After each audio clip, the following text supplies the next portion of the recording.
Hola, yo soy Moira de Sánchez, integrante del equipo número 2. Nosotros hablaremos acerca del neoclásico en Estados Unidos como en México. En la siguiente diapositiva vamos a encontrar lo que es la ubicación geográfica, tanto de Estados Unidos como de México.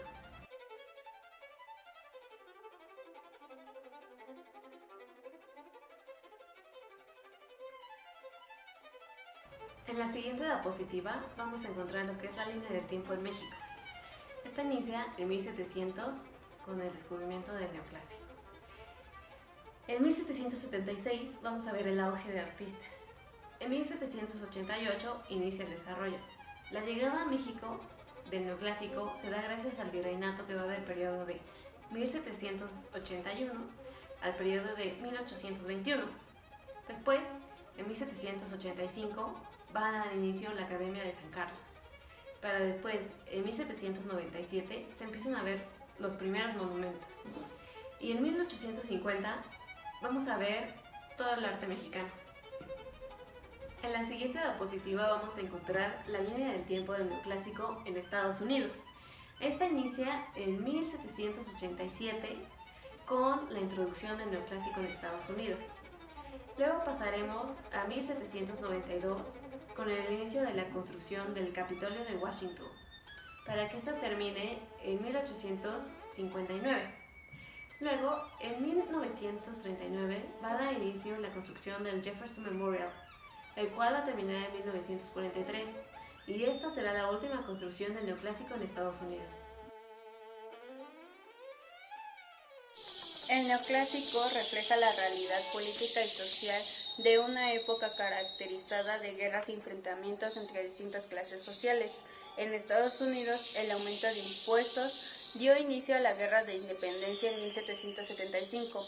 El 4 de julio de 1776 se presentó la Declaración de Independencia, elaborada por Thomas Jefferson, en la cual defendía la igualdad y la libertad de la población. Se creó así un único gobierno federal, con un único presidente, y al mismo tiempo se redactó la Constitución de 1787. Económicamente, las 13 colonias norteamericanas progresaron a ser exitosas economías agrícolas independientes. La población que no se dedicaba a la agricultura se dedicaba a la exportación de bienes. En México no hay mucho cambio, igual estaba en enfrentamientos. Algunos de los hechos más importantes en México fue la eliminación de las encomiendas y la aplicación de las reformas borbónicas. Posteriormente ocurre la conspiración contra la corona, que dio inicio a la independencia de México. En la sociedad, los indígenas y grupos de mestizos no ocupaban lugar ético en la sociedad, y a nivel social, México sufrió de muchas epidemias que afectaron considerablemente a su población, como la viruela. Económicamente, los indígenas seguían siendo explotados. Gracias a la importación del comercio con el continente americano, las haciendas se convirtieron en una fuente importante de ingresos y se crearon nuevos distritos de tesorerías, lo que tuvo como consecuencia el cobro de más impuestos. La arquitectura neoclásica deja de ser una arquitectura religiosa para convertirse en una arquitectura civil. Esta se concentra en diferentes espacios con el fin de mejorar la vida humana. Estos espacios pueden ser hospitales, bibliotecas, museos, entre otros. Al igual se crean edificios conmemorativos como arcos, entre otros. Ahora yo les voy a platicar un poco de lo que eran los aspectos formales y los materiales y sistemas constructivos del periodo neoclásico de la arquitectura. Bien, este estilo retoma más que nada las formas generadas por los griegos y romanos, pero en esta ocasión hace un énfasis en la monumentalidad y deja de lado la proporción humana, favoreciendo la idea de una imagen de grandeza y poder. En este estilo se vio mucho la influencia de las ruinas de Pompeya y Herculano, que sirvieron como inspiración para darle un mayor significado a las construcciones de aquel entonces. La línea recta predominaba en la curva, el juego de volúmenes era más contenido, mantenía una proporción y una simetría. Y a diferencia del barroco, el estilo neoclásico hace un uso discreto de la ornamentación, dándole a las construcciones un toque de sobriedad y elegancia, con la utilización de frisos y bajorrelieves, además de los frontones triangulares que ya conocíamos de la época antigua. Predomina en los materiales y los sistemas constructivos el uso de los materiales pétreos. Esto quiere decir que utilizaban la piedra, como el granito y principalmente el mármol. El mármol daba una imagen que rememoraba la edad antigua y además era bastante resistente y era duradero. Este material, en combinación con materiales nuevos para la época como el hierro en la estructura, daban un mejor soporte y mayor rigidez. Esto evitaba que la construcción de mármol se viniera abajo por cuestiones de seguridad y para que la obra fuera más duradera.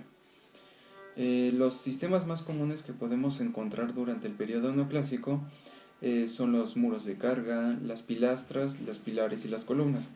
En las columnas tenemos nuevamente los valores clásicos de los griegos al utilizar el estilo o los órdenes, por decirlo así, jónico y dórico con fuste estriado. Esto daba a las construcciones una mayor escala, una mayor altura, por lo tanto al espectador lo que querían era impactarlo, o más que nada impresionarlo, inspirar esa imagen de poder, imponer respeto. Este estilo más que nada lo vemos en construcciones del gobierno en Estados Unidos y en algunos museos de Europa, como el Museo del Prado en Madrid o el Panteón francés. También encontramos que en las cubiertas se utilizaban principalmente las bóvedas, que se presentaban sobre arcos de medio punto, y existen también las bóvedas de cañón. Este sistema constructivo se utilizaba para rememorar en la antigüedad lo que era el Panteón romano, como podemos ver en obras como la Universidad de Virginia en Estados Unidos o incluso en el Capitolio. También tenemos al exterior, encontramos dinteles con entablamentos y frontones triangulares. También encontramos los elementos decorativos como los bajorrelieves y que se usan en moderación. Más que nada este tipo de estilo lo que hacía era darle a las construcciones una imagen de fuerza, de grandeza. ¿Esto por qué? Porque se utilizaba más que nada en edificios gubernamentales o que pertenecieron al gobierno. Pueden ser museos, pueden ser supremas cortes, pueden ser congresos, como ya se ha visto en Estados Unidos, o incluso en monumentos. Esto da una pauta a que la imagen lo era todo en ese entonces. Entonces, ¿cómo podían simbolizar la grandeza de un estado? A través de este estilo, porque como en la antigüedad la democracia se llevaba a cabo en salones muy grandes con una mayor altura en los techos, más que nada lo que querían lograr en ese entonces, en el periodo neoclásico, era traer ese estilo, esa idea, esa ideología a la actualidad en un periodo más moderno, donde la política influía mucho y que aún influye mucho en el estilo de vida de las personas. También podemos notar en algunas obras que incluso parecen templos de la antigua Grecia y Roma, o lugares donde las personas podían ejercer sus derechos o sus opiniones a sus gobernantes.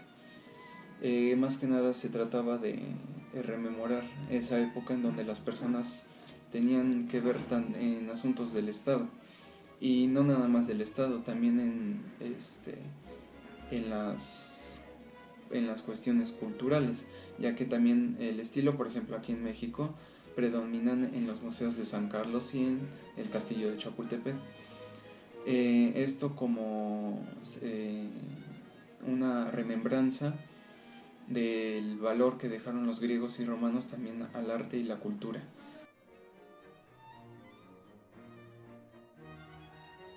Hola, yo me llamo Alexis Correa y les voy a hablar del lenguaje arquitectónico mexicano.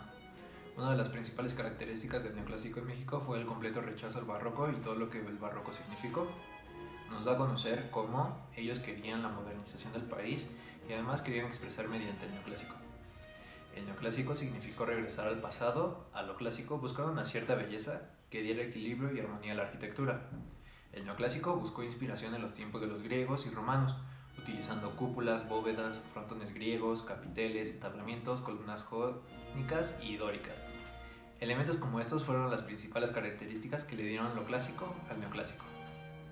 El principio para comprender el arte neoclásico se encuentra en el enamoramiento del arte griego, concretamente hacia su simplicidad y sobriedad de las formas. Las características de la arquitectura neoclásica mexicana principales fueron: el programa de enseñanza era único y era sancionado por la monarquía, para poder así reglamentar los talleres impartidos en la academia, garantizando la formación profesional de acuerdo a los estándares neoclásicos. Los académicos enjuiciaban cada proyecto que se pretendía construir, autorizando solo aquellos que cumplían adecuadamente la morfología del neoclásico. Se utilizaba el dibujo de imitación como disciplina visual que permitiera el dominio de la repetición. Se tomaron como base las culturas griegas y romana para la unificación estilística de la arquitectura.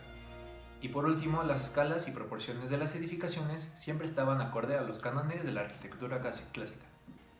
En esta diapositiva les hablaré de la iconografía mexicana. La arquitectura neoclásica reproduce las formas generadas por los griegos y por los romanos. Copia fachadas con frontones griegos, empleada de dos famosas órdenes de la arquitectura clásica griega.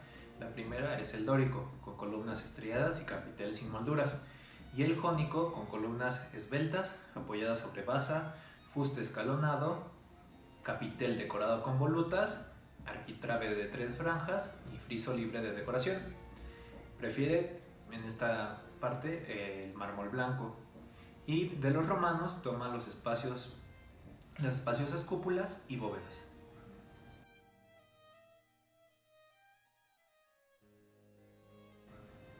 Ahora en esta diapositiva les hablaré del lenguaje arquitectónico en Estados Unidos. El arte neoclásico era común en muchas partes de Europa, particularmente la arquitectura. Sin embargo, donde realmente agarró la raíz y se afianzó no estaba en Europa, sino en la nueva nación llamada Estados Unidos de América. Los estadounidenses se obsesionaron rápidamente con el neoclasicismo, tanto antes como después de su revolución, y se convirtió en un símbolo de nación estadounidense. El estilo neoclásico ejerce un verdadero atractivo sobre los arquitectos que trabajaban en los Estados Unidos en la primera mitad del siglo XIX. La nación liberada de la tutela británica crece en la Nueva Atenas, es decir, un foco de la democracia. Los arquitectos, oficial e incluso civil o religiosa, refleja esta visión y toma el modelo de los edificios de la Acrópolis. En los Estados Unidos, el neoclasicismo continuó floreciendo a lo largo del siglo XIX, ya que muchos arquitectos buscaban hacer la analogía entre el joven país y la Roma imperial al diseñar importantes edificios gubernamentales. La arquitectura neoclásica se caracteriza por la grandeza de escala, la simplicidad de las formas geométricas, el griego, especialmente el dórico o el detalle romano, el uso dramático de columnas y la preferencia por las paredes en blanco. Algunas características también podrían ser la escala masiva, planos de planta simétricos, simplicidad de formas, construidos para lograr la perfección clásica de griegos y romanos. Un aspecto despejado, como decoraciones mínimas, los techos son planos y a menudo abombados, compatible con columnas altas, que serían las dóricas o jónicas. Los jardines alrededor de los edificios siguen patrones geométricos y todo esto está construido alrededor de 1800. Ahora les hablaré de la iconografía en Estados Unidos. Las obras neoclásicas en Estados Unidos se localizan sobre todo en la costa este del país, debido a ser la zona inicial de la colonización británica con las 13 colonias, las cuales son el inicio de los Estados Unidos. Especialmente serán de interés de Washington, D.C. y Virginia. La búsqueda ideal de belleza, la razón, la sobriedad y la funcionalidad, junto con el empleo de elementos clásicos como columnas, frontones, cúpulas y demás, fueron difundidas a través de las academias de las bellas artes y los museos. Los edificios dotan de funcionalidad pública, como los hospitales, museos, academias, entre otros. La decoración es mínima, se utiliza sencillas molduras y bajorrelieves escultóricos para cubrir las paredes. El arco y la bóveda, así como los frontones, los templos griegos, son sin embargo las principales fuentes de inspiración.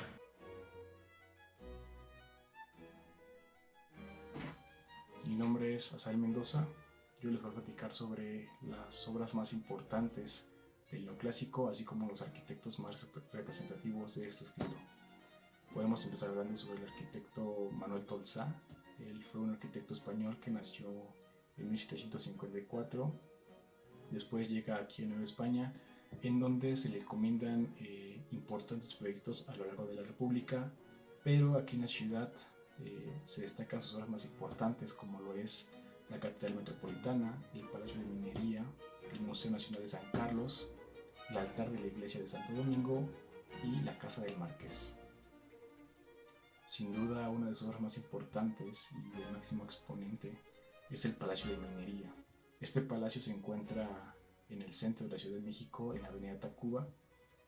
Este palacio se destaca por su fachada protagónica y el espléndido patio con su escalera imperial al fondo.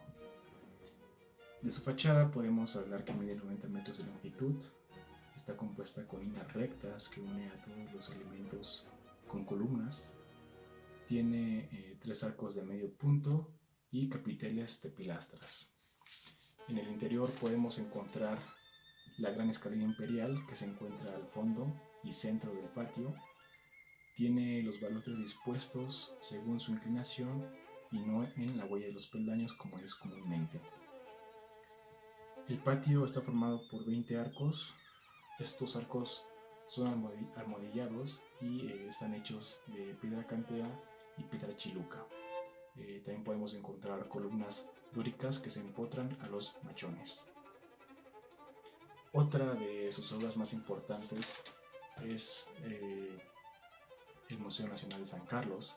Este fue hecho en 1785 para los condes de Bellavista. Su fachada está llena de columnas y sus escaleras frontales están encabezadas por 2 piedras en forma de flama. Estas 2 piedras en forma de flama son un sello característico de este arquitecto Manuel Tolsá.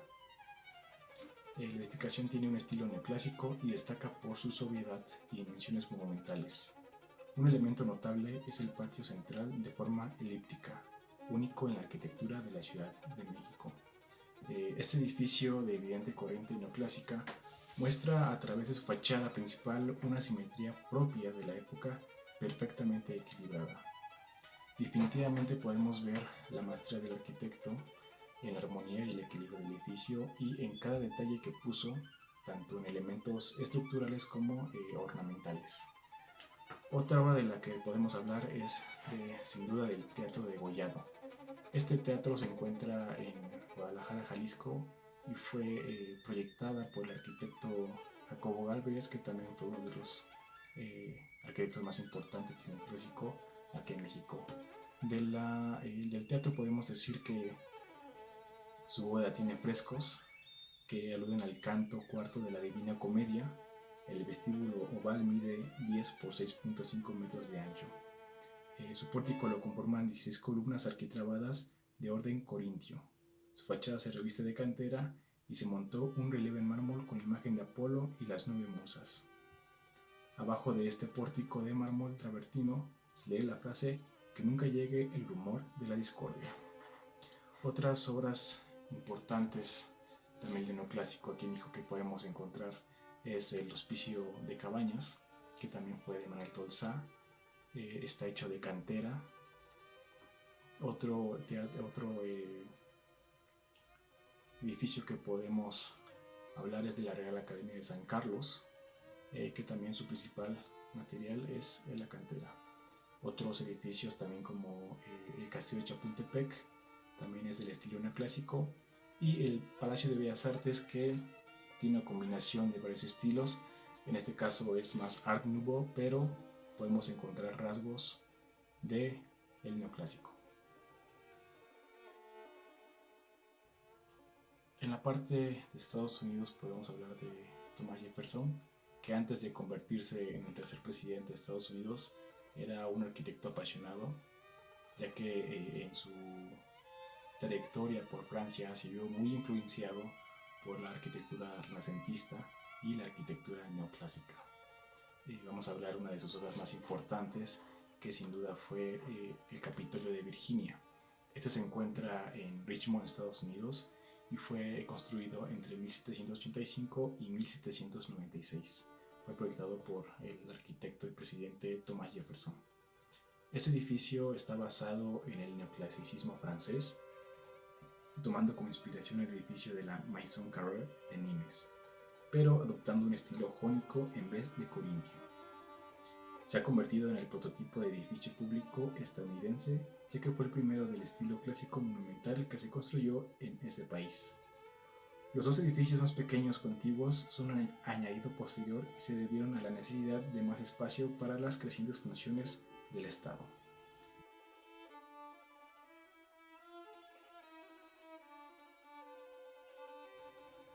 Otro símbolo de la arquitectura neoclásica en Estados Unidos, sin duda, es el Capitolio de los Estados Unidos en Washington, D.C.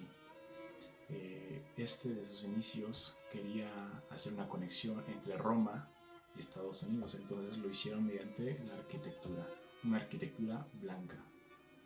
El proyecto inicial es obra de William Thornton, aunque posteriormente fue modificado por Henry Latrobe, que también es uno de los más imponentes, uno de los arquitectos más representativos del neoclásico en Estados Unidos, y Charles Bulfinch.